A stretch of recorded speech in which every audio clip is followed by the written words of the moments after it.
दोस्तों नमस्कार।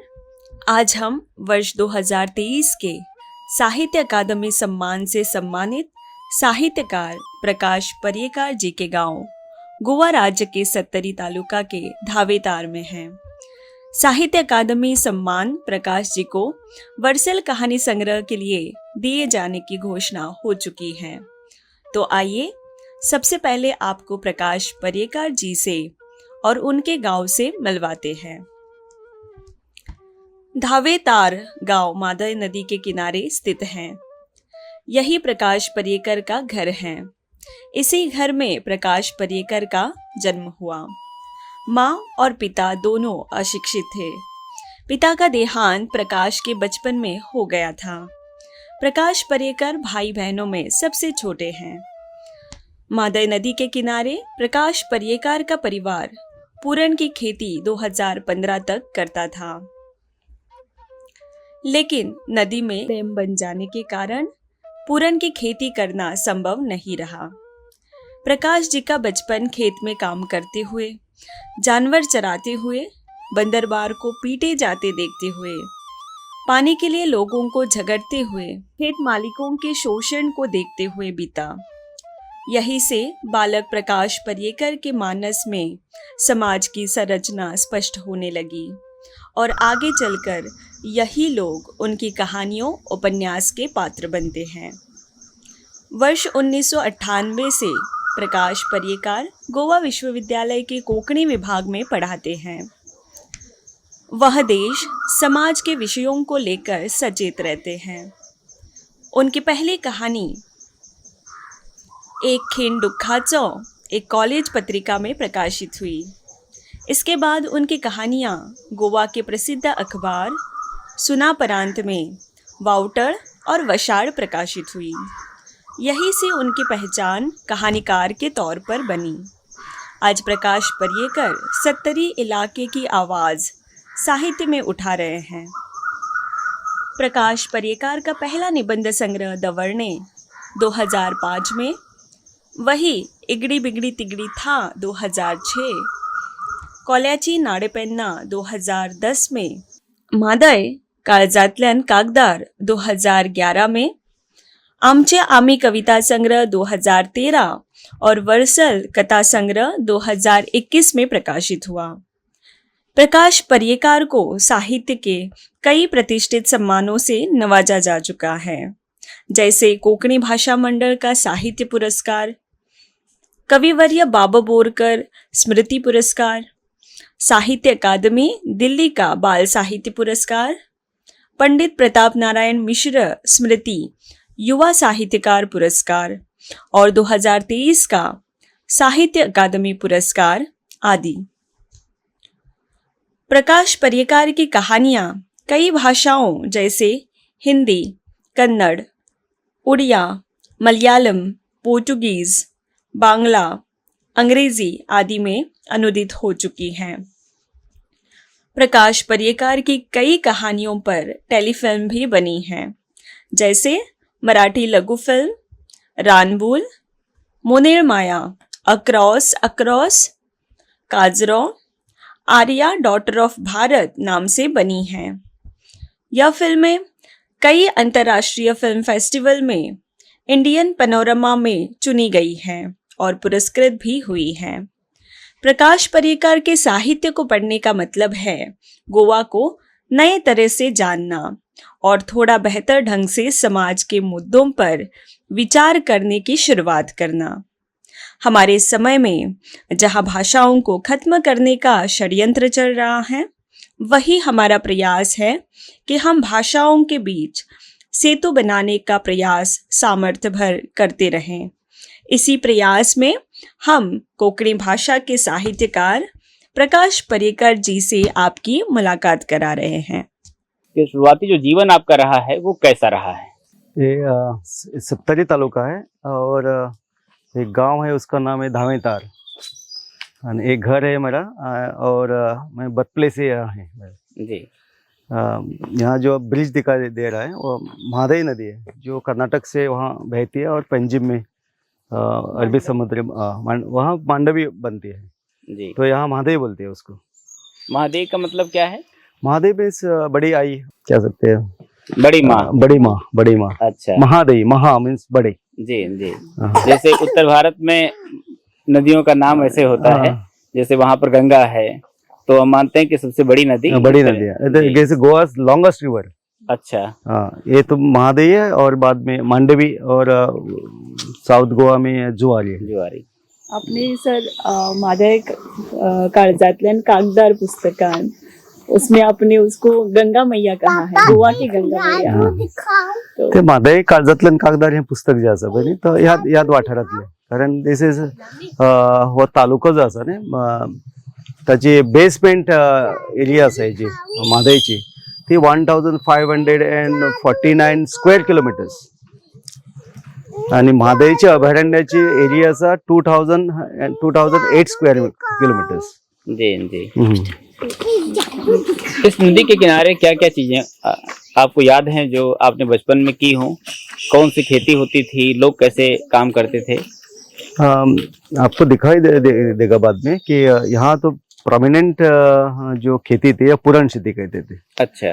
पुरण खेती जो बारिश में क्या होता है कि ज्यादा बारिश आने के बाद ये पूरा जो पहाड़ी इलाका है वहां से पानी आता है। There are so many tributaries are there, so tributary से भी पानी आता है बहुत है। बड़े बड़े पहाड़ है यहाँ। The highest mountain from Goa is Sosogad. अच्छा, यहाँ से है जी। और सेकेंड हाईएस्ट माउंटेन भी यहाँ से है, तो उसे कातलाची माली बोलते हैं। Third highest mountain is Kumari this side, वही भी सेकेंड हाईएस्ट माउंटेन है इसी इलाके में। तो कर्नाटक से और गोवा से बहुत से पानी इस नदी से बहते हैं। अच्छा। बहुत पानी, मुझे लगता है यहाँ जो मेरा घर दिखा है ना उसको पानी लगता है बारिश में। जी। उसका हाइट मुझे लगता है 10 मीटर बढ़ती है अभी तो पानी बहुत कम है जी। तो बारिश के दिन में ये पत्ती आती है बहकर। जी। हाँ, देन जो सैंड है वो आती है बहकर, बड़े बड़े पत्थर आते हैं और मिट्टी भी आती है, तो वो सब एक एक जगह डिपॉजिट होता है, इकट्ठा होता है। तो पर्टिकुलर प्लेस है वो इकट्ठा होता है। तो क्या करते हैं हमारे जो पुरन के जो शेतकार है खेती तो वो निकलते हैं। अच्छा। रेती निकलते हैं, बाद में पत्तियां निकलते हैं, मिट्टी निकालते हैं और प्लेन एरिया बनाते हैं। अच्छा। और एक अच्छा झाड़ के पत्ते डालते हैं जी, उसके ऊपर मिट्टी डालते हैं जी।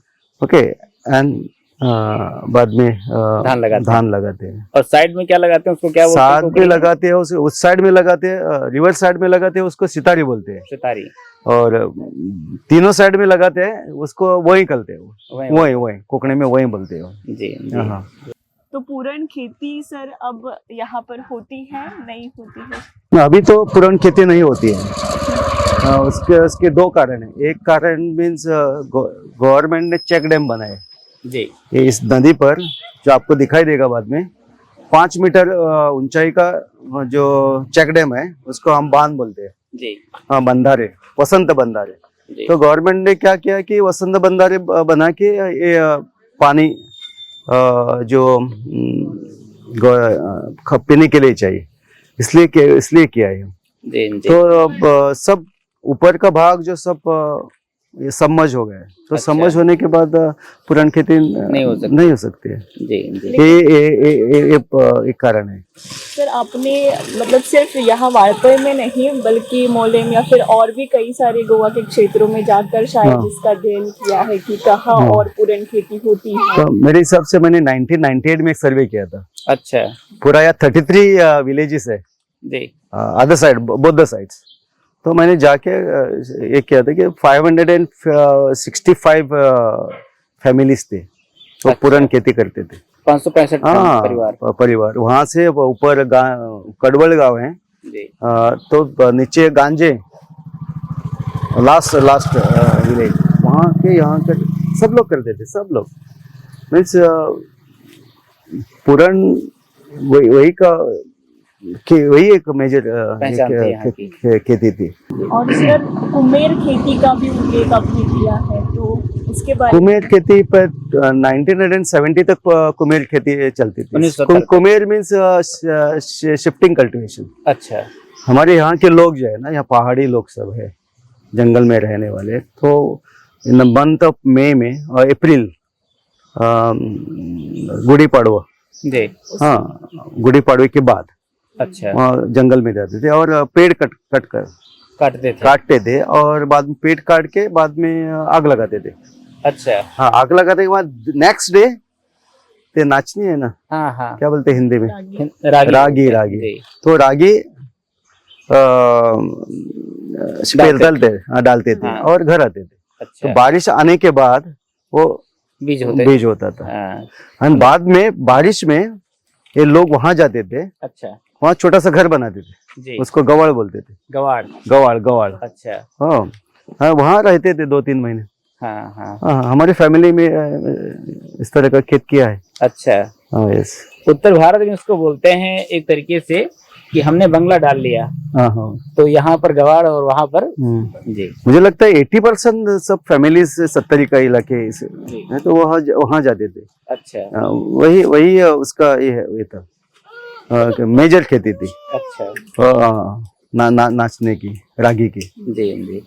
जैसे अभी बहुत सारी बातें तो आप याद कर रहे हैं, अब तो होती नहीं है, तो अब तो क्या होती जो बातें नहीं। याद आती हैं? जैसे कि खेती करने जाते होंगे तो बहुत सारे लोग होते होंगे साथ साथ, तो क्या चीजें गाते थे, क्या बात करते थे उस समय? तो यहाँ एक्चुअली एक ट्रेडिशन था हमारा कि ज्यादातर कहानियां अच्छा रात को इस गवाड़ में बैठ के, बहुत ठंडी भी थी वहाँ, हम क्या बोलते थे,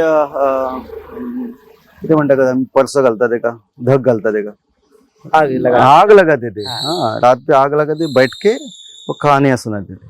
अच्छा ये बहुत बड़ा ट्रेडिशन है। मेरा जो ग्रैंडफादर था जी, तो वही में माहिर था कि कहानी सुनाने में। जी। लोग काम करते थे, एक कहानी सुनाता था। अच्छा कोई कहानी याद है आपको? कहानी तो लोकल्स कहानी है। हाँ आप बताइए, कोकड़ी बताइए। कोकणी में तो एक 7 जण भावाची, 7 जण भाव आणि एक बहिणीची एक कहानी असं अशी। अच्छा 7 भाइयों और एक बहन की कहानी। तो क्या होता है, 7 भाई थे, वह बिजनेस करते थे जी। तो वो बिजनेस के लिए चले जाते हैं, और छोटी एक बच्ची थे, मुझे बच्ची नहीं, उसकी बहन थी। अच्छा तो उसको बोलते थे कि तुम यहाँ घर में रहो। ये 7 भाइयों और के बीच एक बहन की कहानी, और 7 उसके औरतें हैं ना, इसकी कहानी है। अच्छा तो उसको छोड़ के जाते हैं। हाँ। छोटी बहन है उसके साथ। तो बाद में क्या करते हैं, जो औरतें थी उसमें से एक ही अच्छी थी, बाकी 6 औरतें थे उसको तकलीफ देती थी। हाँ। तो कहती है जाओ मटकी लेके पानी लेके आओ। हाँ। वो मटकी को उसको ये डालते हैं, क्या बोलते हैं, छेद करती है। हाँ। तो छोटी लड़की नदी पर जाते हैं, मटकी भरती है और उठाते, पानी गिर जाता है। हाँ। तो रोती है, ये बहुत अच्छा है, रोती है। तो बोलते हैं 7 जाणा भावानो तुम्ही खंयच्या देशाक गेल्यात रे, तुम्ही खंयच्या देशाक गेल्यात रे। ते बोलती है कि मुझे मटकी दी है पानी लाने के लिए और मटकी तो भर नहीं रही है। तो बहुत से ऐसे रोती है। बाद में तो उसको बोलते हैं चलो वाघिणीचे दूध आटपायला येतं, म्हणजे ये है ना, वाघिण मीन्स हिंदी में क्या बोलते हैं उसको, बाघ। अच्छा बाघ का दूध लेते हैं। तो वही वहाँ जाती है, तो उसको बोलते हैं कि ये टुकड़े लेके वहाँ से दूध लाइए। और बाद में बोलती है कि और लकड़ी, जंगल में जाके लकड़ी लाइए। बाद में लास्ट तो वहाँ जाती है, वहाँ दरिया है ना, उसका फेस, हाँ, समुद्र के पास जाती है। उसको जाओ और समुद्र तो यहाँ इलाके में नहीं है, वो बहुत चल के जाती है, दूर जाती है। तो वहाँ रोती है 7 जाणा भावानो तुम्ही खंयच्या देशाक गेल्यात रे, तुम्ही खंयच्या देश। तो वहां से समुद्र से बोट लेके आते हैं, तो ते सुनते हैं कि कोई रो रहा है। तो बाद में एक छोटा भाई तो बोलते हैं हमारी बहन की आवाज है, चलो देखे। तो एक कहानी ऐसी, यही कहानी उत्तर भारत में भी है और बस खाली भाषा यहाँ का यहाँ अंतर है। ट्रेडिशन का है ना, ये कहानी गा के सुनाने की, दोनों अच्छा, प्रोज एंड हाँ, पोएट्री। हाँ, एक दो घंटा 3 घंटा एक कहानी चलती है। चलती है। हाँ, रामायण की होती है, महाभारत की अच्छा। कहानी, एक ये होते हैं, कथानक होता है। ऐसा बहुत बड़ा ट्रेडिशन था हमारे यहाँ। हम्म, ये तो रात को बैठ के गवड़ में बैठ के वो सुनाते थे। सुना देते। हाँ हाँ तो सर ये मादई नदी है। हाँ, मादई नदी है। ये सबसे बड़ी नदी है गोवा की। यहाँ कर्नाटक से देगांव गांव है, वहाँ से उसका उगम है, सोर्स वहाँ से हाँ हाँ, वहीं से वही से है। उत्पन्न हुई हाँ, तो बाद में बहुत से ट्रिब्यूटरीज उसको मिलती है, ऊपर नीचे भी मिलती है। तो मेजर ट्रिब्यूटरीज आर 11, अच्छा 11 है। छोटा बड़ा जो है। तो ये बड़ी नदी है सबसे। उसका लेंथ है 87, गोवा में उसका लेंथ है 87 किलोमीटर। 87 kilometre, 87 kilometre. हाँ, 87 किलोमीटर है। और एक नदी है खांडेपार नदी। अच्छा, खांडेपार नदी जो दूधसागर से आती है, वहां से नीचे उसको मांडवी कहते हैं, ऊपर वहाँ महादेव कहते हैं। जी जी।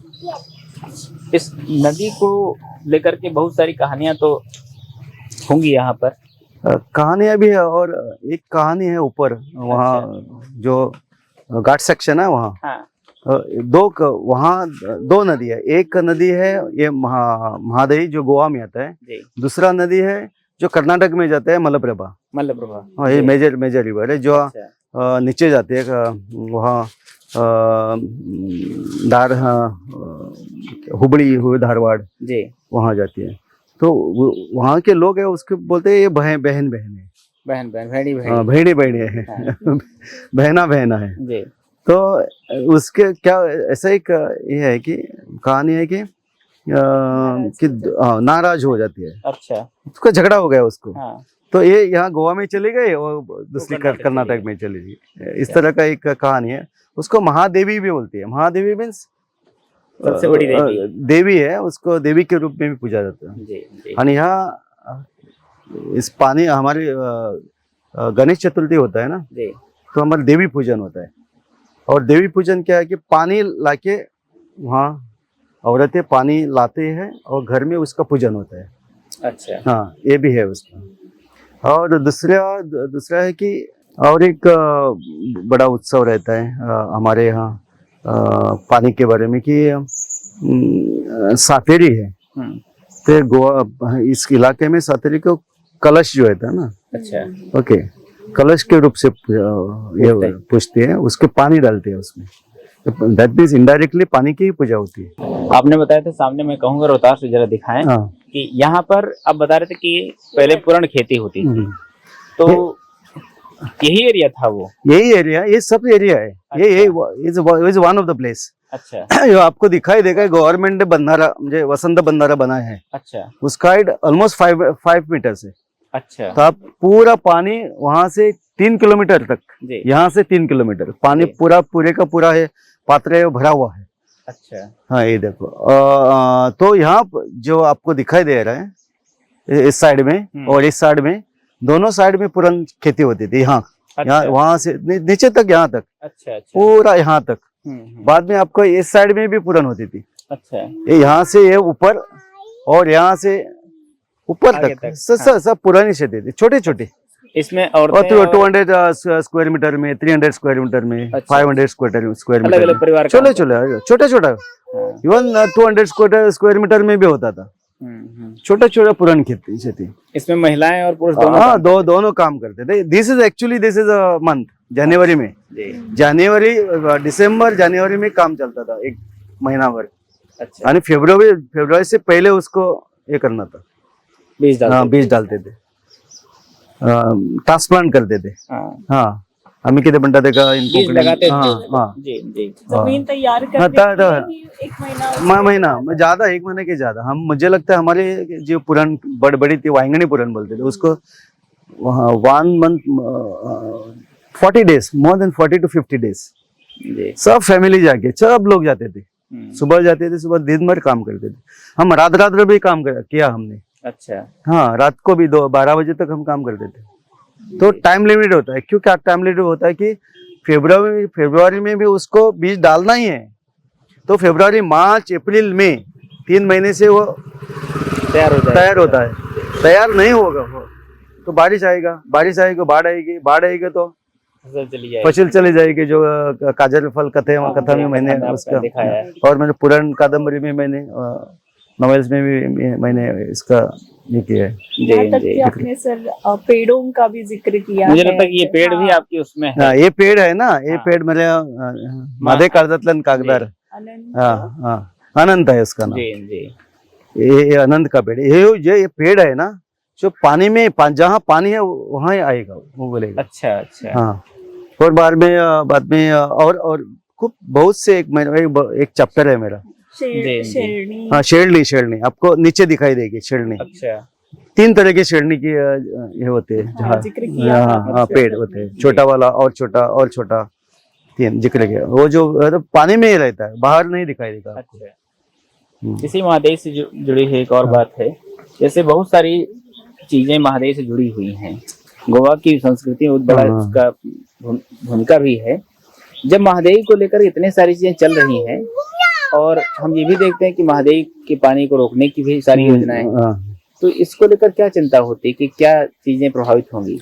तो चिंता होती है कि देखो हमारा प्रॉब्लम्स क्या है कि कर्नाटक गवर्नमेंट डाइवर्ट कर रहा है पानी यूज करने से कोई मना नहीं करता ना, पानी सबके लिए है, पीने के लिए है और सबके लिए पानी है। तो क्या होता है कि एक वैली से, महादेव वैली से पानी निकाल के मलप्रभा वैली में डाइवर्ट करे, ये बहुत बुरी बात है, ये अच्छा नहीं है। क्यों? पानी बहना है ना, जो वैली में बहना चाहिए वहां से जाना है पानी। तो they are planning is to construct more than 11 dams. अच्छा, 11 डैम, उसी में 3 डैम्स जो है, जो हल्दरा, कलसा और भंडोरा। तो these are the tributaries of Mahadev river. तो उसको डाइवर्ट करे पूरा एक तो डाइवर्ट कर दिया है। अच्छा, कलसा का कर दिया उसने। सर काफी अध्ययन किया है इस पर, तो गोवा के लिए महादेव कितनी महत्वपूर्ण है? महत्वपूर्ण है ही है ना, जब इज अ मेजर रिवर, पूरा का पूरा ज्यादातर गोवा महादेव के पानी के ऊपर ही निर्भर है। पंजिम तक पानी जाता है, जो बहुत बड़ा प्रकल्प जो ओपा का है, वहां से गांजे से पानी ओपा जाता है, ओपा से वह फिल्टर करके सब पंजिम तक वहाँ सबके लिए जाता है। तो यहाँ पानी नहीं तो प्रॉब्लम हो जाएगा, पानी नहीं तो ये अंत भी नहीं होगा। दूसरा मेरा मानना है कि सिर्फ मनुष्य के लिए पानी नहीं चाहिए।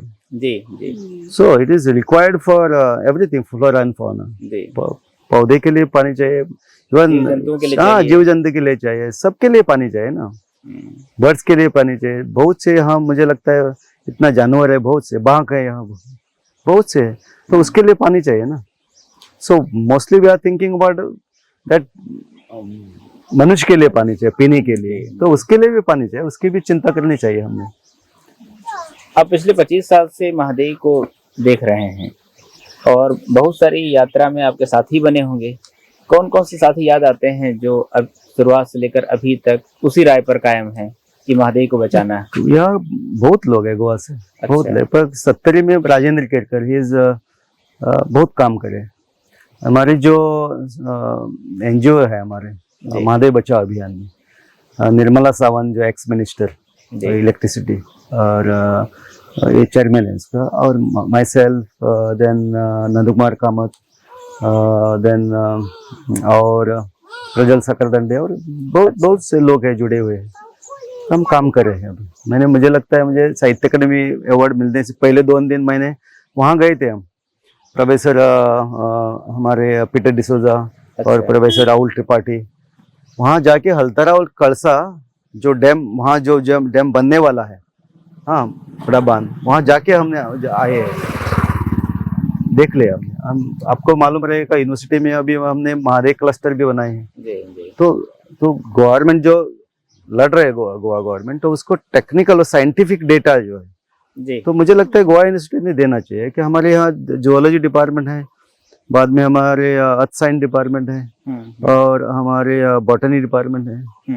ओके, सो मुझे लगता है कि हम जो गोवा यूनिवर्सिटी में जो प्रोफेसर है और गोवा बाकी के कॉलेज में जो प्रोफेसर है, हमने उसके एक किया है कि उसको रिक्वेस्ट किया है कि अब टेक्निकल जी साइंटिफिक आर्टिकल्स हमके बना के हमें दे दो, तो so can we can publish in booklet form and we can submit it to Goa government. हाँ,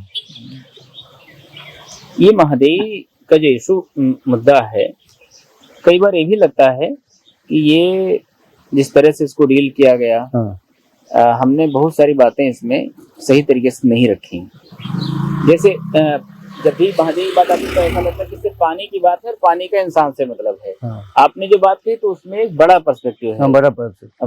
कि पर्यावरण की दृष्टि से भी सही, और बहुत सारे पेड़ पौधों को भी हमें ध्यान रखना हाँ, है। ध्यान रखते हैं। तो इन सारी चीजों को जब आप देखते हैं तो क्या लगता है कि एक यहाँ महादेई को लेकर आप बात कर रहे हैं, ऐसी बहुत सारी नदियां हैं जो इसी तरह से सूखने के लिए मजबूर की जा रही हैं। तो क्या लगता है कि हम विकास तो कर रहे हैं, लेकिन ये विकास किस तरह का है? वही क्या होता है कि गोवा में देखो, अभी गोवा में पानी चाहिए, बिकॉज हम हाउसिंग कॉम्प्लेक्स बहुत बहुत बड़े बड़े आ रहे हैं, होटल्स आ रहे हैं, इसके लिए पानी चाहिए। देखो कर्नाटक में भी क्या हो रहा है कि उसको शुगर केन लॉबी है, शुगर केन जो है खेती बड़ी होती है, उसको पानी के बिना नहीं होती है। मुझे लगता है मुझे मेरे हिसाब से वहाँ मोर देन 7 शुगर फैक्ट्रीज है, और बाद में इंडस्ट्रीज भी है। उसके लिए उसको पानी चाहिए, सिर्फ पीने के लिए नहीं चाहिए।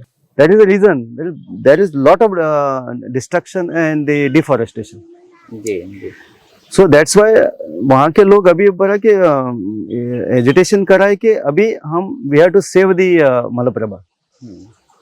ओके, तो एक क्या होता है कि वहाँ भी प्रॉब्लम है, यहाँ भी प्रॉब्लम है, खास करके किसान सर। जैसे अपने पूर्ण जो आपका उपन्यास है वो काजल थड़ का ही विस्तार है, तो किसानों ने इसको महादेई को बचाने के लिए भी, अपनी पूर्ण खेती को बचाने के लिए काफी संघर्ष किया है, और आज भी वो संघर्ष जारी है। उनके पास अपने जमीन के कागजात न होने की वजह से उनकी जमीन उनके हाथों से निकल जा रही है। तो इस पर आज सर क्या कर सकते हैं, या फिर क्या होना चाहिए? एक्चुअली दैट टाइम 2005 तक पूर्ण जो खेती थी सब लोग करते थे। अच्छा, ओके, दैट तो मैंने बोला ना, मोर देन 565 फैमिलीज। तो बाद में ये बंधारा बनाने के बाद 2005 से कम हो गई। ओके, दैट टाइम हमने सरकार के रिक्वेस्ट किया था कि उसको थोड़ा कंपेंसेशन दे दो। ओके, बंधारा नहीं तो ये बंधारा है ना, सब एक बंधारे का पानी दूसरे बंधारे को लगता है। हाँ, सही। तो सब सबमर्ज होता है ना। तो हमने रिक्वेस्ट किया था कि डोंट बिल्ड दिस डैम, जो चेक डैम है नहीं बनाने का है। तो बाद में गवर्नमेंट ने सुना नहीं। क्यों सुना नहीं? कि जो जमीन है जो नदी के बेसमेंट में है, तो सरकार बोलते है इसको तुम्हारी जमीन नहीं है, इसे बिलोंग टू गवर्नमेंट। अच्छा, आप तो खेती भी कर नहीं सकते वहाँ। ओके, तो क्या होता है कि किसी के पास कागज भी नहीं है। जी यहाँ हमारे जो पुरानी खेती थी उसका हमारे कागज थे, बट अदर जो मैक्सिमम जो 99% जो खेती वाले थे उसके पास कुछ ये नहीं है, तो पेपर नहीं है।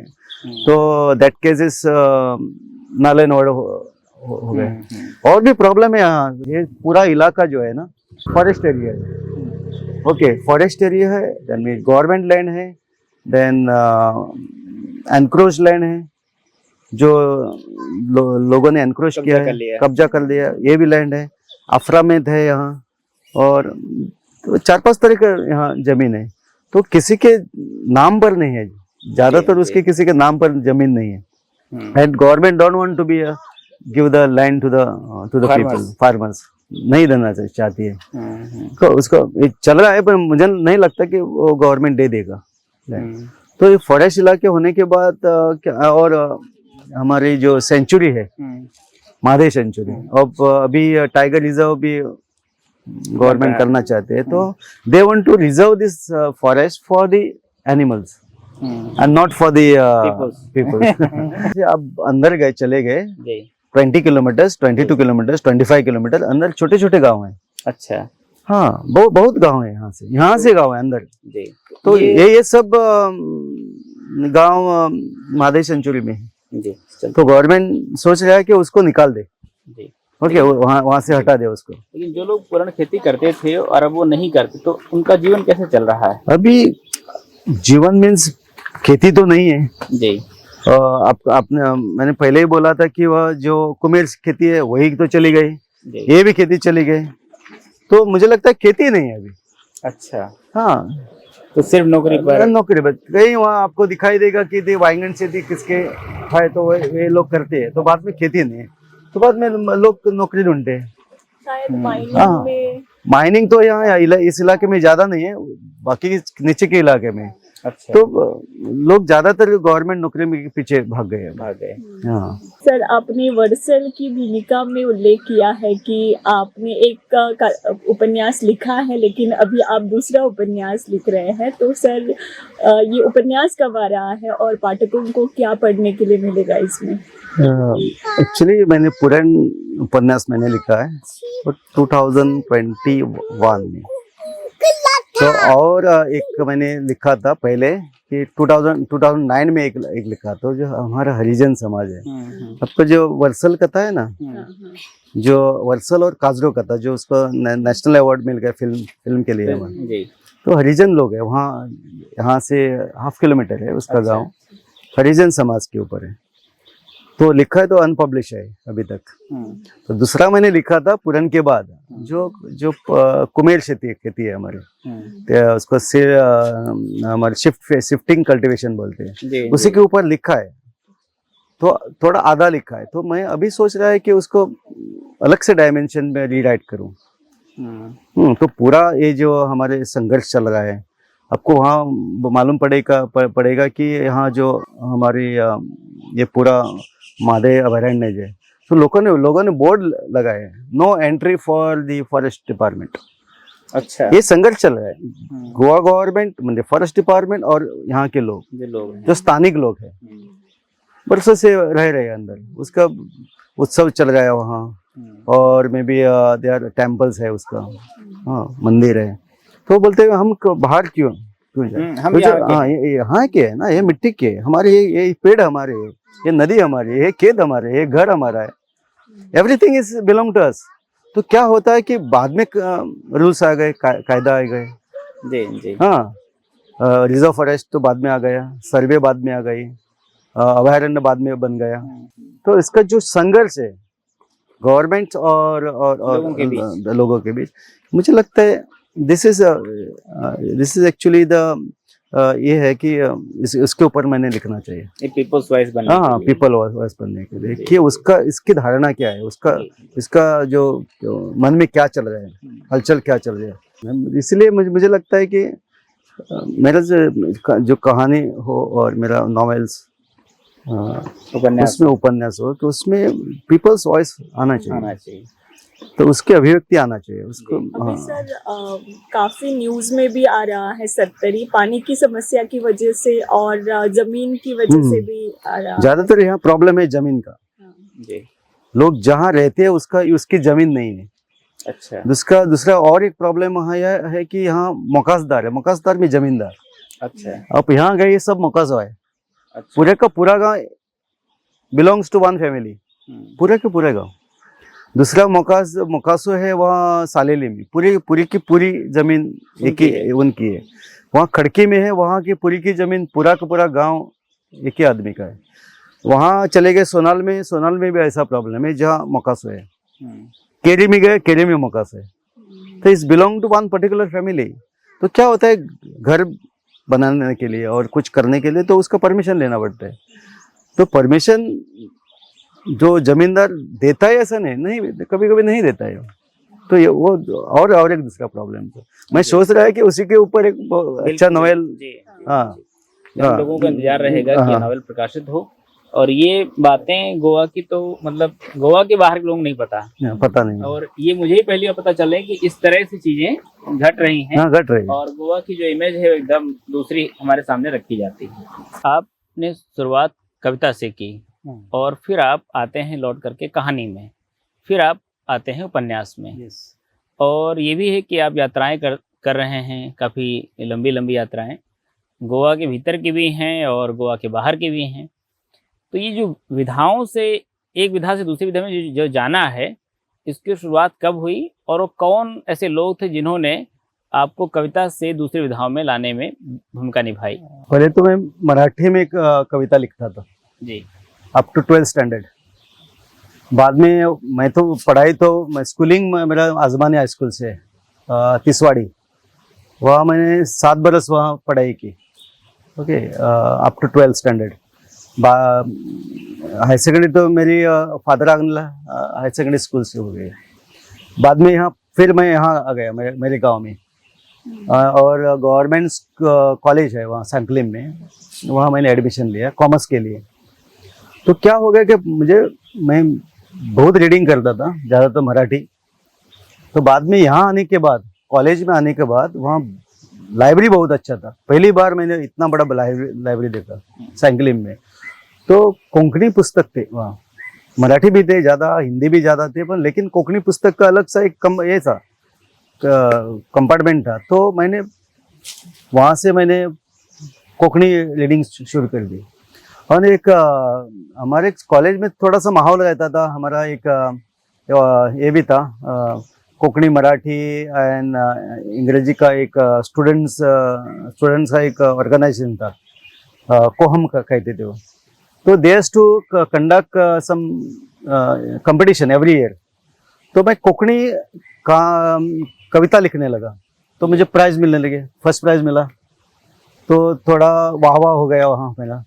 और बाद में यहाँ हमने सेकेंड ईयर को जब मैं था, तो I have connected to Shanti Tendulkar from Sattari, and उसका एक बुक पब्लिकेशन था मोगरेआटी।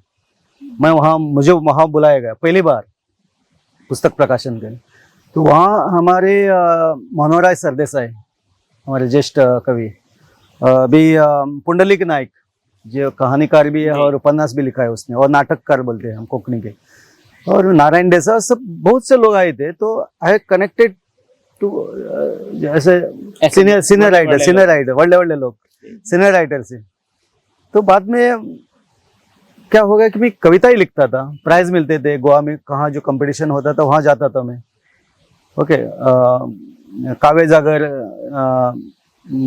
कवि सम्मेलन होता था और कंपटीशन होता था खांडोला कॉलेज में, और बिचोली, मडगांव, ऐसा। तो बाद में मैंने एक कहानी लिखी एक, when I was in second year.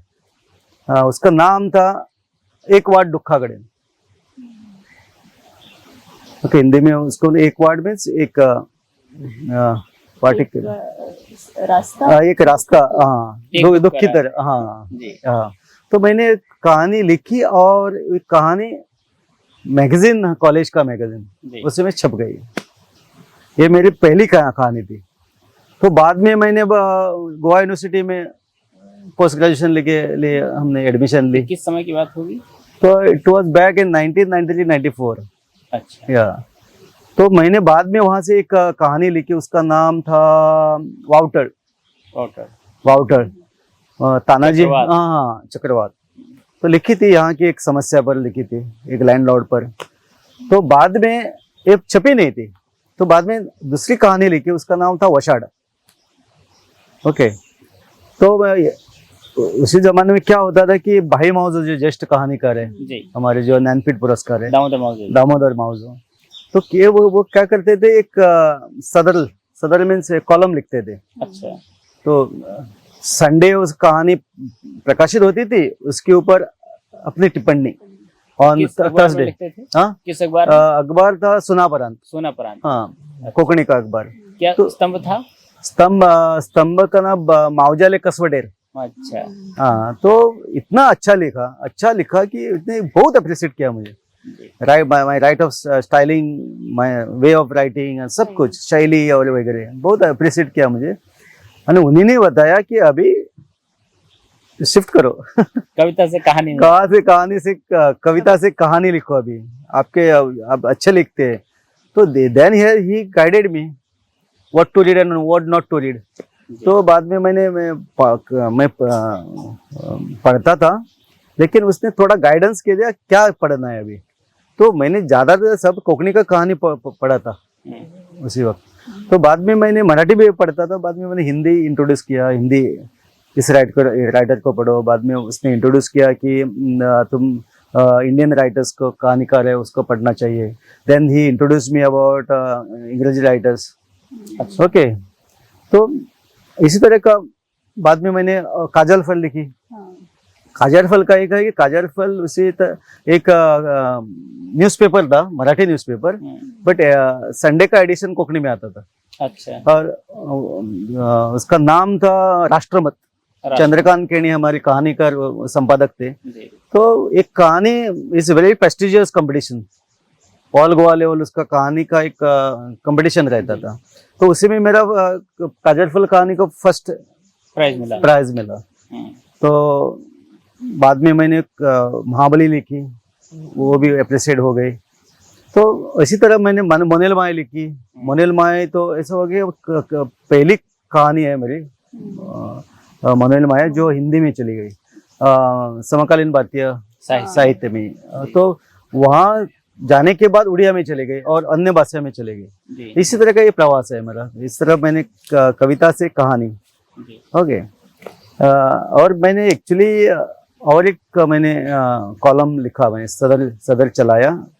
I have publish more than 35 articles में निबंध जो है जो मैंने पब्लिश किए थे सुनापरांत पर। उसका नाम था दवर्णे। तो सदर का ही नाम था दवर्णे। तो दवर्णे के नाम से ही बाद में मेरी किताब आई गई। हाँ, तो जो मैंने बचपन में जो मैं अनुभव आया था मुझे अप टू 15 ईयर्स, सब कुछ मैंने वहाँ लिखा है। अच्छा। मैं जीवन कैसा था, कैसा माहौल था, कैसे हम नदी में कूदते थे, नहाते थे। ओके, बाद में वहाँ हमारे घर पे सामने गोठन है। गोठन मतलब है, गोठन में जो सब गाय ज्यादातर गाय बैल वहाँ आके बैठते थे, उसको गोठन बोलते हैं कोंकणी में। तो यहाँ धनगर कम्युनिटी ऊपर हमारे घर है ना, उसके ऊपर धनगर कम्युनिटी है, शेफर्ड नोमैडिक ट्राइब्स। तो सबके सब उसका गाय भैंस थी। तो वहाँ आते थे, कितना 100-200 इतना ही आते थे वहाँ। अच्छा।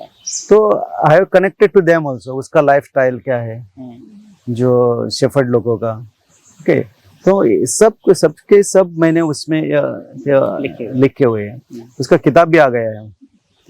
अपने सर क्रिस्ताओं समाज या फिर वानरमारी समाज, बहुत सारे अलग अलग मतलब धर्म और जाति से भी बाहर आपका साहित्य उससे परे भी जाकर बात करता है। तो जानी कथा लिखी है। जानी कथा है, धनगर कम्युनिटी है ना, उसके ऊपर है। Jani means the name they are given to the cow. तो क्या होता है कि सब जो गाय भैंस है तो क्या कुछ होता है बाद में, तो रोग आ गया, ओके, डिसीज आ गए तो मरते हैं, फटाफट मरते हैं। तो बाद में क्या करते हैं, ऐसा कुछ हो गया तो they are offering this cow to the god. उसका नाम जानी रखते हैं। अच्छा। ओके, उसको पीटते नहीं, अच्छे तरह से खाना देते हैं, खिलाते हैं। दूध है उसको किसी को नहीं देंगे। ओके, और उसका जो दही निकालते हैं, हाँ, उसको खाने के लिए इस्तेमाल करें, बिकने के लिए नहीं। तो बाद में दे बिलीव दैट कि जानी गॉड को ऑफर किए तो बाद में और गाय भैंस घर में आएगी। अच्छा। ओके, उसको प्रॉस्पेरिटी आएगी। तो ये जानी कथा मैंने लिखी। आपने बोला कि Vanar Mare is once again nomadic tribes. तो क्या करते हैं वानर मारे, यहाँ गोवा से नहीं है, ये महाराष्ट्र से आते हैं। मुझे लगता है इस सीजन में फरवरी मार्च में आते हैं वहाँ लोग। ये मंकी जो ये है ना, मंकी मीन्स बंदर मार के खाते हैं। इसका लाइफ मैंने नजदीक से देखा है। मंकी मारते समय मैंने देखा है। यहाँ के 1 महीना 2 महीना ठहरते थे। तो मैंने एक बार क्या हुआ कि इंसिडेंट हुआ कि हमारे कुछ यहाँ के इलाके लोगों ने उसको मार पिटाई की। तो बाद में मैं सोचा, अरे ये लोग तो हर साल आते हैं यहाँ और मंकी मार के खाते हैं और उसको क्यों मारते हैं? They are just like human being. तो बाद में मैंने एक कथा ली, ठीक है, उसका चंद्रकोर, बंदरमार, उसका नाम है चंद्रकोर। चंद्रकोर में बाद में उसका बंदरमार हिंदी में अनुवाद हो गया। और मैडम हमारे उषाली मार्दनिकर ने एक और किसी ने किया हुआ है ना, ये बंदरमार और किसी ने किया, लेकिन चंद्रकला ये हमारे प्रोफेसर उषाली मैडम ने की। तो उसके ऊपर फिल्म भी बना, एक मराठी फिल्म, शॉर्ट फिल्म, उसका रानबुल, सतीश गावस हमारे यहाँ के डायरेक्टर है। तो मराठी में बनाया उसके, और पुणे फिल्म फेस्टिवल में उसको प्राइज भी मिला है। अच्छा, चंद्रकोर, और चंद्रकोर कथा है ना, it has been selected for the Katha award. आपको मालूम हो है कि वहाँ एक दिल्ली में एक संस्था है कथा करके, गीता धर्मराजन, वो चला रही है, she is a founder of that. And क्या करते थे वो कि the best world class short stories for Indian languages select करते थे। तो मेरी एक कहानी, चंद्रकोर कहानी, कथा अवार्ड के लिए सेलेक्ट हो गई 2003 में जी। और बहुत खुशी की बात है कि हमारी हिंदी की ज्ञानपीठ ज्येष्ठ लेखिका कृष्णा शुक्ति, उसके हाथ से मैंने सम्मान मिला है दिल्ली से जी। मुझे सम्मान और पहला पुरस्कार दिल्ली से मिला जी। और कृष्णा शुक्ति के हाथ से। अच्छा जी जी। यहीं से मैं एक सवाल बनता है कि आपकी बहुत सारी कहानियां भारतीय भाषाओं में गई, और हम इंग्लिश को भी भारतीय भाषा के अंतर्गत ही हम रखेंगे। कौन लोग हैं जिन्होंने आपको इतनी दूर तक पहुंचाया? मुझे लगता है दूर तक पहुंचाया हिंदी, हमारे हिंदी जो शिक्षक है हमारे यूनिवर्सिटी और कॉलेज में, उसने मेरी कहानी ज्यादातर ट्रांसलेट की। अच्छा। मैंने अभी नाम लिया प्रोफेसर विशाली मांद्रेकर, प्रोफेसर आर्यन मिश्रा, रविंद्रनाथ मिश्रा। अच्छा। और एक मिश्रा थे पहले, कात्यायन जी, रविंद्र कात्यायन जी, उसने मैंने मोनिल माइक अनुवाद करके वहाँ साहित्य समकालीन भारतीय से। अच्छा। और रविंद्र सर ने, मिश्रा सर ने जो कहानी ये किया, ट्रांसलेट किया, वो कहानी समकालीन भारतीय में और भाषा में आ गई, भाषा। तो मुझे लगता है कि हिंदी जो शिक्षक है वो विद्यापीठ से और स्कूल से, उसी ने ज्यादातर मेरी कहानी हिंदी में ट्रांसलेट की।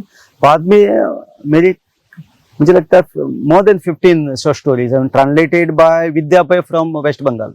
अच्छा। कोलकाता से विद्यापय कोंकणी स्पीकिंग है। उसने मैंने अंग्रेजी में मुझे वो कहानी ट्रांसलेट की, काजरफल और चंद्रकोर, मुझे ज्यादा तो उसी ने की है। और it has been publish in reputed collection of short stories. Indian literature में आ गई, और गोवा में गोवा टुडे और वेरियस। अभी मैं मेरी कहानी द स्पेस .inc में, वहाँ से कलकत्ता से जो ऑनलाइन ये आता है, मैगजीन आता है, वहाँ से पब्लिश हो गए। सर, मादळ काळजातल्यान कागदार, ये आपकी एक अलग तरह की पुस्तक है, जिसमें मतलब आपके पूरे साहित्य में जो आपने वर्णन किया है, तो चित्रों सहित आप वहाँ पर उसको दिखाते हैं। तो इस पुस्तक की योजना के बारे में कुछ आप कहेंगे? आपको मैंने बताया पहले कि मैं महादय बचाओ अभियान से जुड़ा हुआ हूँ फॉर लास्ट 25 ईयर्स, महादय रक्षा के लिए। तो महादय नदी जो बहती है उसकी रक्षा के लिए। तो बाद में मुझे चला कि ये होता था, एजिटेशन होता था। कोंकणी भाषा मंडल गोवा, वहां से भी वे जो युवा महोत्सव करते थे, वहां से भी नारा लगे थे, महादेव महादेव महादेव महादेव महादेव बचाओ, ऐसा। तो बाद में हमने सोचा कि मुझे एक स्पीच देने के लिए मुझे बुलाते थे, because I belong to this area and I know better Mahadev better than the others. तो मुझे बुलाते। तो बाद में मुझे पता चला कि बोलने से कुछ नहीं होता, कुछ करने से होगा, कुछ करने से होगा, कुछ लिखने से होगा। तो बाद में वैसे सोचा मैंने कि I have to write now. दो स्पीच देते थे, उसको भी ठीक तरह से माधे नदी मालूम नहीं है, पहाड़ मालूम नहीं है, कुछ भी मालूम नहीं है। बाद में मैंने सोचा कि this is my responsibility and this is my commitment to write on the Madhe river. तो मैंने क्या किया, मैं तुरंत वहां गया। जो सुनापरांत के मुख्य संपादक थे एडवोकेट उदय भेमरे जी, तो उसको बोला कि मैं I want to start one article, series of article, और उसका नाम मैंने दिया मादे माई। मादे माई, ये वीकली था या? हाँ, वीकली था। अच्छा। वीकली था एंड पूर्ण हाफ पेज आता था, मोर देन हाफ पेज। तो मैं क्या किया कि मैं सैटरडे संडे में यहाँ आता था। उसी वक्त मैं वहाँ यूनिवर्सिटी में पढ़ाता था। अच्छा। तो मैंने सोचा कि मैं सैटरडे संडे आता था यहाँ, और नदी के किनारे से मैं चल के आता था और फोटो खींचता था। ओके, इसी तरह मैंने यहाँ का फ्लोरा एंड फाउना, यहाँ का पुरानी क्षति, यहाँ का जीवन, यहाँ का कल्चरल लाइफ, सब कुछ लिखा मैंने। जो बेसमेंट में जो ये आता है, झाड़ आता है, फूल आता है, उसके बारे में। बाद में नदी का जो फ्लो है, प्रवाह है, उसके बारे में। नदी में जो पत्थर मिलते हैं अलग अलग टाइप के पत्थर है, उसके ऊपर लिखा मैं। वहाँ कोंड कहते हैं, जब पानी बहुत रहता है ना, नदी का क्या होता है, स्ट्रक्चर है जहाँ एक बहुत डीप रहता है और बाद में यू कैन चल के क्रॉस कर सकते हैं, उसको खराड़ी बोलते हैं हम। खराड़ी। और जहाँ पानी ज्यादा है, डोहो बोलते हैं, वहाँ कोंड कहते हैं। तो कोंड के बारे में, उसके बारे में जो स्टोरीज है, ओके, मिथ्स है, माइथोलॉजी है, उसके बारे में। जो बड़े बड़े पेड़ है, पेड़ के बारे में बाद में मैं चल के ऊपर तक गया मैं। तो मैंने इन 2003 में मैंने और एक 6 दिन की परिक्रमा आयोजित की मैंने। अच्छा। परिक्रमा में ये नदी आती है ना, तो बहुत पहाड़ से ऐसी आती है, किसी को मालूम नहीं था कहाँ से आती है। तो मैंने सोचा कि चलो हम सबको इकट्ठा कर दिया। One is from botany, one is from geology, zoology, science, ऐसे कुछ लेके मैंने, वी आर अबाउट 13 पीपल। 13। 6 दिन हम चलते थे, पैदल ही चलते थे। क्या समय रहता था? रात को रुकते थे, जहाँ 6 दिन हमें दूसरा कोई दिखाई नहीं दिया मनुष्य। चलते चल गए। तो बाद में एक बहुत बड़ा पहाड़ है वहाँ, पत्थर का पहाड़ ऊंचा, वहां से एक वाटरफॉल गिरता था। अच्छा। उसका नाम है शितोड़ा वाटरफॉल। तो वहां से जाने को नहीं मिलता। ये कहाँ पर है? ये कर्नाटक में। अच्छा। तो बाद में पता चला कि हम और कहाँ नहीं जा सकते, ऊपर नहीं चढ़ के तो नहीं जा सकते। तो लेफ्ट साइड से हम चढ़ के एक मरेली गांव है वहाँ। मरेली गांव है तो धनगर लोगों का एक छोटा सा 2-3 घर है वहाँ। अच्छा। वहाँ एक आदमी मिला हमें, जानू कड़ापटे। तो खाना भी नहीं था हमारे पास, तो उसने हमको बाद में एक गांव में लेके गए। वो वहां से एक उगम होता है, तो वहां चले गए। बाद में हम फिर आ गए, तो फोटोग्राफी की हमने, वीडियोग्राफी की। यहाँ से उद्गम हुआ? हाँ, वहां से उद्गम, एक वन ऑफ द उद्गम। एक्चुअली उद्गम होता है देगांव गांव जो है, नजदीक है, वहां से उद्गम होता है। तो बाद में पता चला कि यहाँ से actually the river made river starts. तो मैंने 50 आर्टिकल्स लिखा। 50 आर्टिकल, टोटल 50 आर्टिकल, जो बाद में सब all articles as included in that book मादे कागजात लेंगल। तो 2009 में मुझे आर्ट एंड कल्चर है गोवा गवर्नमेंट का, उसने इसको ग्रांट दे दिया पब्लिश करने के लिए। तो बाद में मैंने और 2 बरस मैंने काम किया उसके ऊपर, पूरे के पूरे ज्यादा सबकी फोटोग्राफी मेरी है। वाटरफॉल्स के बारे में 32 वाटरफॉल बारे में मैंने लिखा है उसमें। ट्रिब्यूटर इसके बारे में मैंने लिखा है। ओके। और मैंने लिखा है कि जो वहां से नदी जो पेंजिम तक जाती है, अरेबियन सी तक, वहां के दोनों साइड्स का जो ये है, मतलब कि ये क्या बोलते हैं उसको, जो बस्तियां हैं, उसको एक स्थल है उसका, और दैट इज वेरी इंपॉर्टेंट। उसका मैंने मैप लिया है। अच्छा। मैप निकाला, और ईच एंड एवरी देखो, यहाँ हम तार कहते हैं, आगे उसके बाजू क्या में, इसके बाजू में क्या है, यहाँ ब्रिज है या नहीं है, यहाँ कुछ अलग सा सिंबल और सिग्नल्स है, इसके बारे में मैं लिखते चला गया। हाँ, this is actually total information about river made river. एक और इससे जुड़ी बात है, हम चाहते हैं कि जो आपने महादेवी की बात की, बहुत सारे पौधों के बारे में बात की है, नदी के पत्थरों के बारे में बात की है, तो हम चाहते हैं कि इस कुड़ागार में जो कुछ पेड़ हैं आप उनके बारे में कुछ बताएं और ये बताएं कि इनका नाम क्या है, इनका फल का मौसम क्या है, क्योंकि ये साहित्य में जल्दी नहीं आता। मतलब समाज तो आता है लेकिन समाज में पेड़ भी हैं, ना पेड़ भी है। उनकी कहानी कम आती। और ये आनंद का झाड़ बहुत बड़ा है, देखो मुझे पता ऑलमोस्ट इट इज 50 मीटर्स। ये जो झाड़ है ना, तो नदी के किनारे होता है, उसको बहुत पानी चाहिए। आनंद मीन्स द वाटर।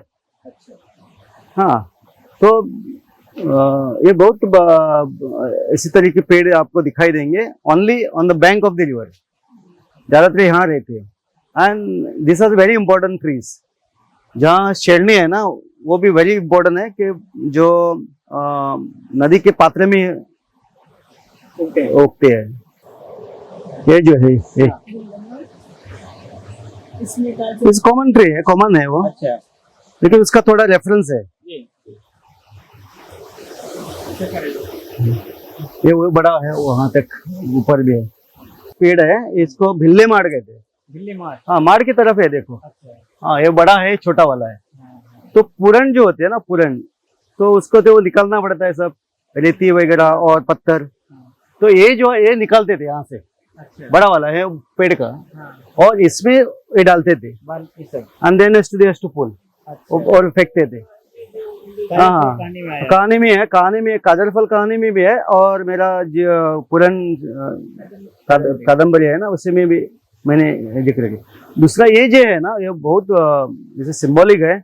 क्या पहले खाने के लिए कुछ नहीं था यहाँ। अच्छा, आपको बोला था यहाँ ज्यादा खेती नहीं है, पहाड़ी इलाका है, तो उसी में ना एक उसको तोड़ते थे, वहां अंदर ऐसा व्हाइट जैसा गर्भ रहता है। अच्छा, तो वो निकालते थे, वो बाद में उसको कुटते थे, और उसके बाद में ये होता था, आटा होता था।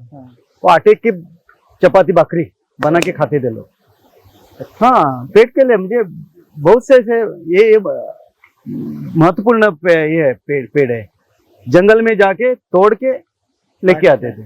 और यहाँ के बाम्बू है जो कणक बोलते हैं कोंकणी में। अच्छा, तो उसका क्या होता है, आफ्टर 60 इयर्स ये एक कणक है ना, तो उसका ये आता है, उसको फूल आता है और उसका एक दाना आता है।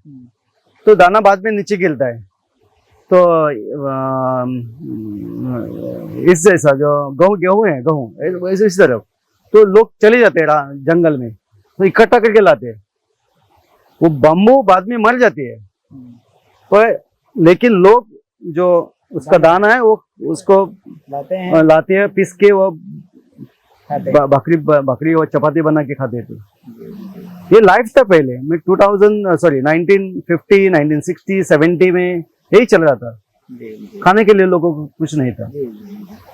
ये गोवा नहीं आता कि अगर ये गोवा आए तो पता चले लोगों को कि कितना कठिन जीवन, कठिन, बहुत कठिन जीवन था, बहुत कठिन, लोगों ने बहुत कठिन जीवन था। मुझे पंजिम ही गोवा नहीं है, नहीं, मडगांव ही गोवा नहीं, सत्री ही असली गोवा है। असली गोवा है। सब लोग यहाँ जो लोग जिसके पास लैंडलेस है, जमीन नहीं है, ओके, खेत तो आपको मालूम है, रागी और एक खेत वहाँ था, खेत में एक करते थे कि पाकड़, जैसे पाकड़, अभी पाकड़ नहीं है। अच्छा, हाँ, बाद में और एक धान था, वो वरी था, वरी। अच्छा, उसका भी राइस बनाते थे, मैंने खाया है। पाकड़ का राइस, वरी का राइस, कुड़ीद उड़ीद, ये अभी नहीं है, चले गए सब, उसी टाइम के थे। आपकी कहानी है उदक, और उदक को लेकर के जो बातें अभी आप बता रहे थे, महादेवी से जुड़ी ही बात ही है। वो कौन सी घटना थी जो कहानी के लिए एक तरह से केंद्र में आती है, जिसकी वजह से कहानी लिखी आपने? गणेश चतुर्थी का दिन था। अच्छा, पहला ही दिन था। तो वहां से मेरा घर आपने देखा है ना, वहां से just opposite to my house bridge है। तो ब्रिज से तो वहां के उस गांव के सावड्डे गांव से एक आदमी चल के आ रहा था, और वो गालियां दे रहा था, किसी को तो गालियां दे रहा था। तो बाद में नजदीक आ गया, तो गालियां किसको दे रहा था कि नल को पानी नहीं है। नल को पानी नहीं, और गणेश चतुर्थी का तो उत्सव है और हमें पानी नहीं है, तो पानी नहीं इसलिए गाली दे रहा था। उसका नाम था महादेव, महादेव हरिजन। मैंने बोला महादेव हरिजन किसको गाली दे रहे हैं? उसने और एक गाली दी। वो बोला कि आज ही हमको पानी नहीं नल के लिए, गणेश चतुर्थी है और सब कुछ पकाना है तो पानी नहीं। तो बाद में मैंने उसको पूछा कि तुम्हारे और अल्टरनेटिव कुछ नहीं है, कुआं नहीं है? तो बोला कुआं था लेकिन वो सब कुछ हो गया बंद कर दिया, वो गिर गया वो सब। अच्छा। अंदर ही उसको कुआं। बाद में मैंने और गांव में कुआं नहीं है, तो बाद में 2 कुएं थे, वो भी लोगों ने बंद कर दिए। बाद में और ऑप्शन क्या है, वहाँ जो झरना था, एक देवी की तड़ी बोलते हैं, तड़ी क्या बोलते हैं तली हिंदी में, तालाब, छोटा सा तालाब, तो कुएं जैसा। तो वो तो हमें वहाँ मना है जाने के लिए, तो हमें हरिजन है, तो वहां से पानी नहीं निकाल सकते हम। तो then I start thinking that अरे एक बहुत अच्छी ये है कहानी हो सकती है, इसके ऊपर कथा बीज मिल गया मुझे। तो बाद में मैंने सोचा कि नाव सब छोटे बच्चे के लिए बोला तो पानी कहाँ से, तो वो बोलेगा नल से आता है, उसको मालूम नहीं कहाँ से आता है पानी। हाँ, उसने एक्चुअली सोर्स नहीं देखा, कुआं नहीं देखा है, बहुत से तालाब नहीं देखे उसने, और नदी नहीं देखे, झरना नहीं देखा है। तो बाद में चला कि पानी की समस्या बढ़ गई अभी, और पहले जो हमारे रिसोर्स थे वो हम बंद कर दिए सबके सब। तो उस गांव में, सावडी गांव में मैंने कुआं देखा था, तो उसको खड़पी बाय मीन्स व्हाट? खड़पी में पत्थर मिलता है, अंदर डीप गया तो पत्थर मिलता है, उसका खड़पी बाय बोलते हैं उसको। उसका पानी अच्छा मीठा रहता है। तो ये लोगों ने उसी पर मिट्टी डाल के वहां से रोड बना दिया, मैंने देखा था। तो मैंने बोला, मैं सोचा कि जो है हमारे पास ये नष्ट कर दिया, और अभी रो रहे हैं पानी के लिए।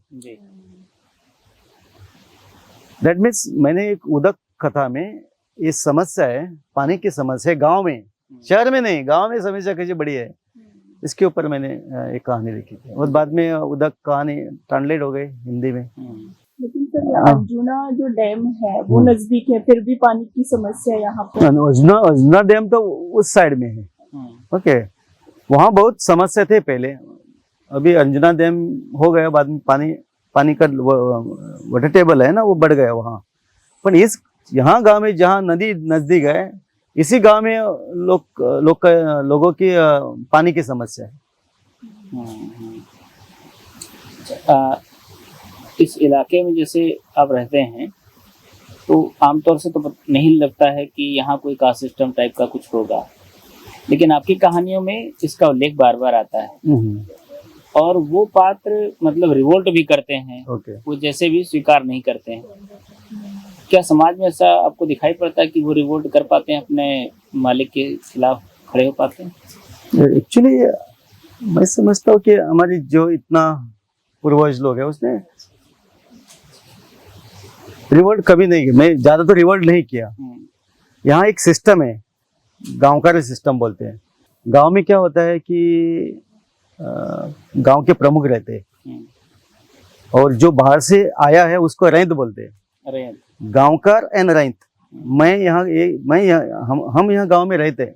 अच्छा। गांवकार अलग है, जो उत्सव रहते हैं, जो कुछ शादी वगैरह रहते हैं, तो उसको बुलाना पड़ता है मान सम्मान से, जो उसका अधिकारी है उसको।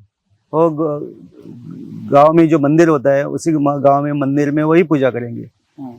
ओके, गांवकार पूजा करेंगे। तुमको कुछ चाहिए व नहीं चाहिए वो देखेंगे, ओके, और डिस्कस करेंगे, चर्चा करेंगे। तो यहाँ जो हरिजन है हमारे यहाँ, वो लोअर कास्ट पीपल, तो गांव के बाहर रहते हो, गांव में नहीं रहते, अनटचेबल है ना। लोग भी उसके घर में नहीं जाते, पानी नहीं पीते, चाय नहीं पीते, वो भी नहीं बुलाते उसको।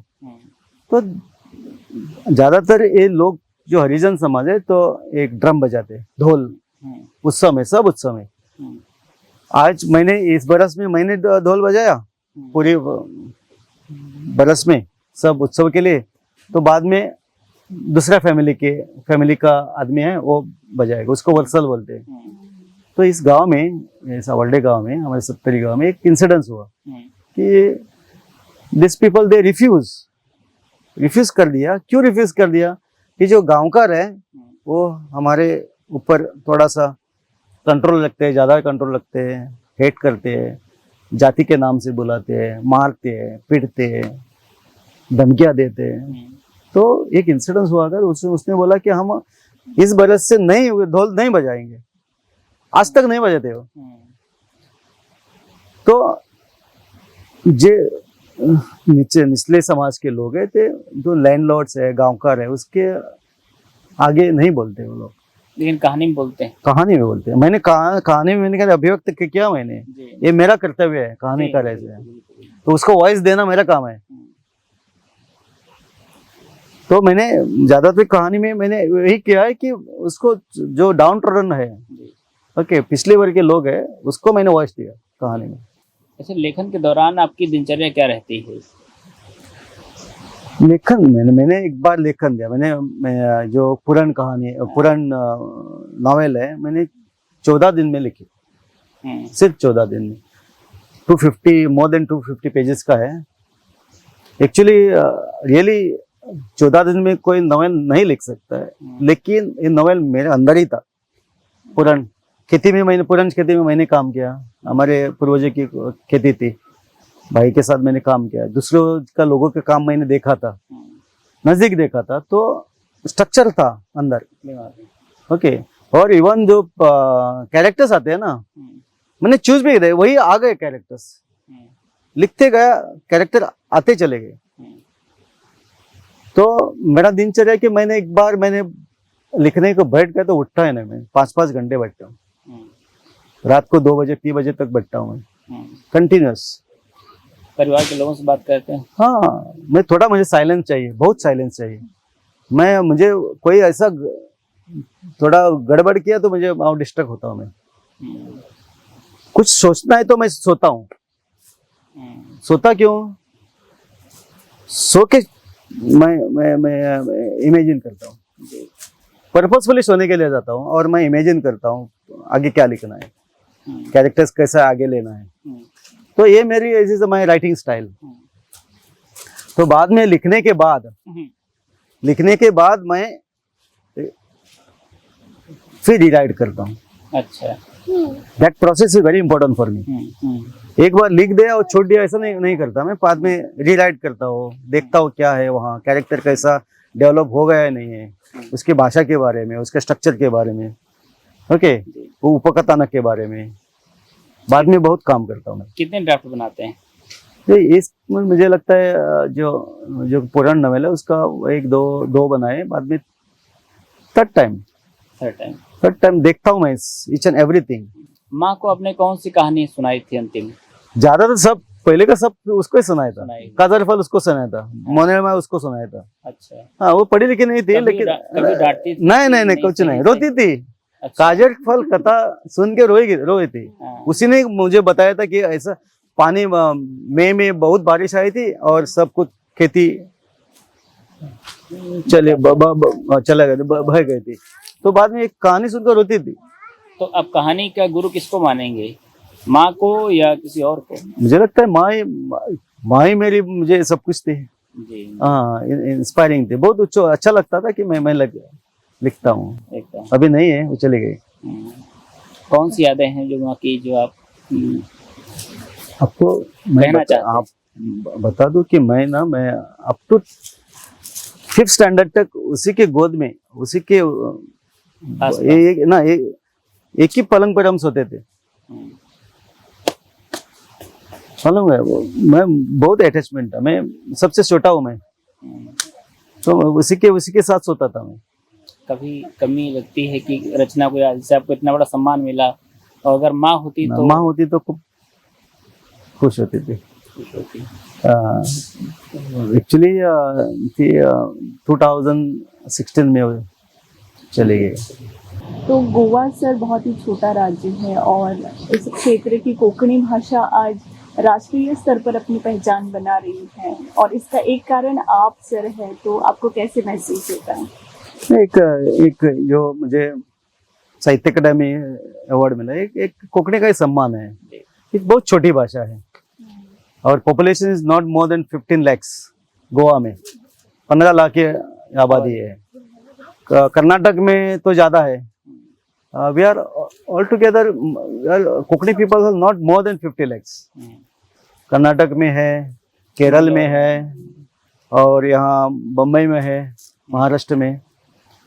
तो बहुत अच्छा महसूस होता है कि कारण जो हम कंट्रीब्यूट करें कोंकणी भाषा के लिए, साहित्य, कथा, कहानियाँ और नॉवेल्स और मे बी नाटक और मे बी निबंध, ज़्यादातर कविता। मुझे लगता है जो हम हमारे ये राइटर्स हमारे लिख रहे हैं गोवा से, बहुत से लोग अच्छे लिखते हैं। कौन से लोग ऐसे हैं जिनको पढ़ते हुए आपने लिखना सीखा, कि जिनका प्रभाव के ऊपर? प्रभाव मुझे पहले तो जब मैंने रीडिंग शुरुआत की, पहले तो मराठी पढ़ता था, हिंदी पढ़ता था, तो पुंडलिक नायक जी जो मुठे करके उसका कहानी संग्रह है, देन उसका दिगंध करके दूसरा कहानी संग्रह है, और एक बाद में तो उसने बहुत से नाटक लिखे उसने, और ज्यादातर आपको मालूम रहेगा ये अच्छे कादम्बरी, अंग्रेजी में उसको अपीवल से ट्रांसलेट हो गए। उसका राइटिंग स्टाइल बहुत अच्छा, बहुत है, और उसने ग्रामीण जीवन है उसको टच किया उसने। तो लगता था कि ये जीवन हमारे आसपास का ही है जो ने उसने कहानी में पोर्ट्रेट किया है। तो लोग कथा उसका बहुत अच्छा लिखते हैं वो। उसका स्टाइल ऑफ राइटिंग बहुत अच्छा, उसका शैली जो है ना बहुत प्रभावी है, अपील करता है, बहुत अपील करता है। तो बाद में एन सुदास है, उसकी कहानी पढ़ी मैंने। बाद में जयंती नायक है, हमारे मीना काकोडकर है, शीला कोलमकर है, दामोदर मावजो ज्ञानपीठ पुरस्कार, उसकी कहानी है। तो चंद्रकांत गिरणी पहले हमारे आद्य कथाकार, जिसने बड़ी टेक्निकली कहानी लिखी है। सो ये सब ने मैंने पढ़ा पहले, तो बाद में चला कि जिस तरह के ये हमारे साहित्यिक लिखते हैं, ग्रामीण जीवन जो लिखते हैं, तो मेरा इलाका अलग सा है, जो पहाड़ी इलाका है, तो यहाँ के प्रश्न उठाने चाहिए, समस्या उठाने चाहिए। तो 70 इलाकों को साहित्य में प्रतिनिधित्व करने दिया, और भाषा भी दी मैंने कितना, हमारे यहाँ का अलग भाषा है जी। जो पुराण नॉवेल में आपको पता चलेगा कितना अननोन ये है कि शब्द है उसका है, टर्मिनोलॉजी है, तो किसी को मालूम नहीं था। That means I contributing to the main stream.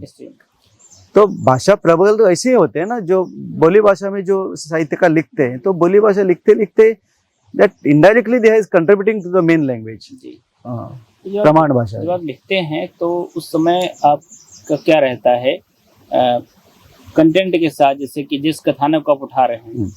मैं इसलिए पूछ रहा हूँ क्योंकि हिंदी में ऐसे बहुत सारे किस्से हैं रचनाकारों की कि जो वो लिखते समय कुछ खास काम करते थे। जैसे अमृतलाल नागर क्या करते थे कि अपनी पत्नी से लड़ाई करते थे और उस स्थान को देखने चले जाते थे, 2-3 महीना रुकते थे। ऐसे बहुत सारे किस्से हैं। कुछ लोग कहते हैं कि मैं अपने आप को एकदम एकांत में रखता था, घर से कटा हुआ। कृष्णचंद्र के बारे में ये है कि वो उनका एक अलग रूम था और उसमें वो लिखते थे और रोते थे। तो एक बार क्या हुआ कि उनकी मतलब पत्नी आई, कहा कि क्यों रो रहे हो? तो कहा कि मैं रो ही नहीं रहा था। तो कहा नहीं, वो हमारी बात और उसकी डेथ हो गई थी इसलिए ऐसा। तो आपके साथ क्या होता है कि आप अपने कथानक के साथ कैसे होमवर्क करते हैं? एक्चुअली जो कादर फल के मैं रोया हूँ। अच्छा। मोने माए जब लिखी मैं रोया, और एक पुराण कादम्बरी कितने बार रोया मैंने। एक प्रकरण लिखते लिखते मैं रोया, बहुत बार रोया है। क्यों? मेरा एक सेंटिमेंट मेरा है, मेरे परिसर के लोगों की कथा है, उसका दुख है, मेरा ही दुख है। तो एक्चुअली मैं जो लिखता हूँ, मुझे जो कनेक्ट होता है वही लिखता हूँ मैं। तो that means I am representing my area. जिस इलाका जो है 70 का बहुत बड़ा इलाका है। हाँ, ये इसका मादे का बेसिन है 2008 स्क्वायर किलोमीटर है, और पूरे का पूरा जो सेंचुरी 2008 स्क्वायर किलोमीटर है, और पूरा का पूरा जो मादे बेसिन है ना, उसका है सम 2549 स्क्वायर किलोमीटर है। इतना बड़ा वो इलाका है, इतना अच्छा फ्लोरा एंड फौना है यहाँ। ये अभी बहुत से समस्या है यहाँ से जो अभी तक किसी ने लिखा नहीं है, लिखा नहीं। लेकिन प्रकाश पर्रिकर भी लिख रहे हैं, तो मुझे उम्मीद है कि ये सारी बातें आएंगी।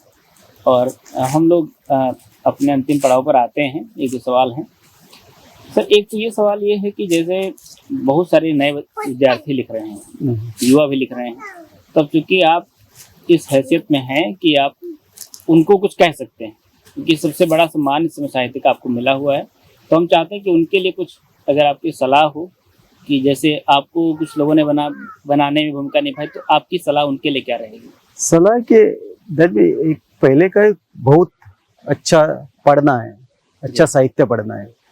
सेकेंडली घर में बैठ के कोई अच्छा लिख नहीं सकता, घूमना चाहिए।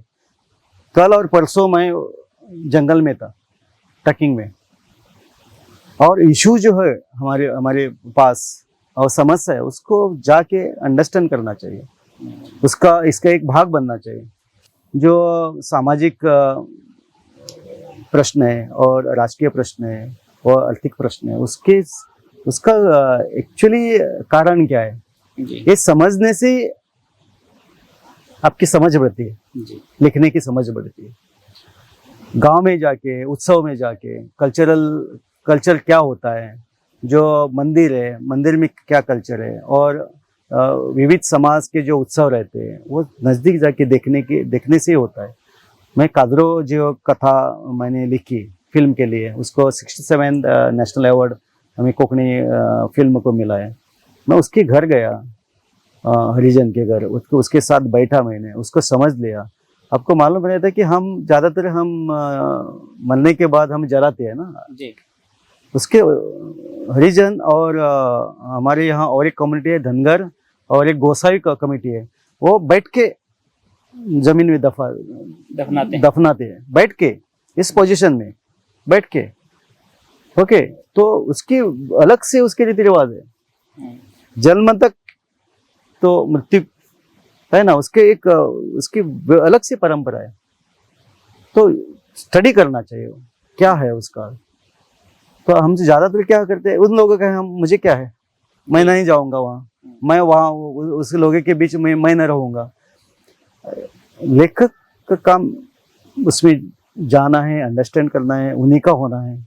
इसलिए मैंने जो लिखा है, एक आपको बोला था पहले मैंने कि मैंने एक हरिजन के ऊपर मैंने एक नॉवेल लिखा है। अभी पब्लिश नहीं हुआ। हाँ, क्यों नहीं हुआ कि माय रीजनिंग इज दैट अभी तक मैं उनका नहीं हो गया, इनका होना चाहिए। मैं अभी तक उसी ने मुझे स्वीकार करना चाहिए, तो बाद में मैं अच्छी तरह से लिख सकता हूँ। तो you cannot write in a sitting in a 4 walls or maybe 8 hours.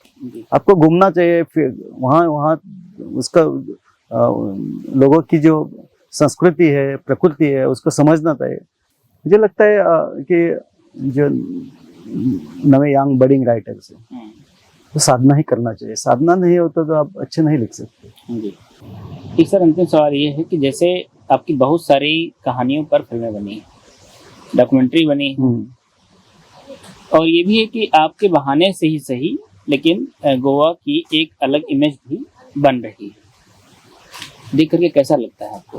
बहुत अच्छा लगता है। मोनेरमाय के ऊपर, मोनेरमाय के नाम से मराठी फिल्म बन गई, चंद्रकोर के ऊपर रानबुल बन गया, गळ्यातलं खुरीचं और एक मेरी कहानी है, जो लोग पुर्तगीज ने कन्वर्ट किए थे इन कैथलिक, बाद में 1929 में उसको रिकन्वर्ट कर दिया हिंदू में।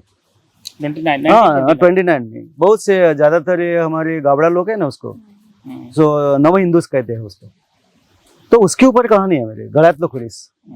तो उसके ऊपर क्रॉस फिल्म बन गई। अच्छा। बाद में कादरो तो बनेगा, आपको मैंने बताया, कादरो फिल्म बन गई। और बाद में इस बरस 2003 में मेरी कहानी है सोबित नेहा। अच्छा। उसके ऊपर Arya the daughter of Bharat. ये फिल्म अभी यूएसए में सेलेक्ट हो गई, बाद में नॉर्वे में सेलेक्ट हुई, और अभी वहाँ सेलेक्ट है जो सिंगापुर में, इंटरनेशनल फिल्म फेस्टिवल। एक आखिरी सवाल ये है कि आपने बच्चों पर लिखा है बाल साहित्य पर, और आपको साहित्य अकादमी के बाद जो पुरस्कार भी मिला हुआ है, उस बच्चों पर लिखने की क्या जरूरत महसूस हुई? No actually I am not, बच्चों के लिए मैं ज्यादातर नहीं लिखता हूँ। प्रमोद महाडेश्वर, हाँ, जो अभी हमें मिले थे, उसी ने मैंने एक ऑफर दी मुझे, एक महोत्सव है बाल नाट्य महोत्सव, इसके लिए मुझे एक बाल नाट्य चाहिए। तो मैंने सोचा कि मैं लिख सकता हूँ। तो बाद में मैंने उसको एक बाल नाट्य लिख के दिया, उसका नाम था इगड़ी बिगड़ी तिगड़ी था। उसमें मैंने एनवायरमेंटल प्रॉब्लम्स है ना, बहुत अलग से तरीके से मैंने किया। जो संघर्ष रहता है जानवर और मनुष्य के बीच, जंगल में घूमने जाता है लोग और वहाँ उसको पेड़ मिलता है जो पेड़ बोलता है। अच्छा।